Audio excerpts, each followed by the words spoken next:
Për shembull, ca momente që unë i bëj shpesh kur mblidhem me njerëz që më hecën muhabeti, unë imitoj gjyshin, nënën, mamin, babin, hallën, e kam shumë qef. Dhe atë e kam bërë gjithmonë aty që imitoja njerëz, asnjëherë nuk ka dalë. Nuk e kanë publikuar, thua? Asnjëherë. Gjëra shumë anë pozitive të mia, aty nuk kanë dalë. Vetëm kur zihesha me Esterin, kur zihesha me Albën, kur zihesha me Nurin, kur përqafoj Alimin.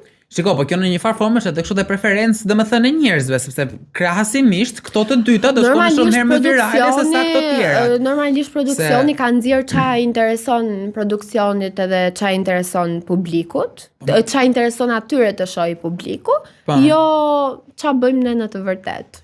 Po, në përgjithësi aty kanë qenë Karma 24/7 kur e thuan në parim, po patjetër, por njerëzit, domethënë edhe ne sot kur ka reality show të ndryshme, ne shohim reelsa në Instagram tërkohës, nuk është se rrim 24/7 para televizorit, edhe shohim se çfarë bëjnë ata gjatë gjithë ditës.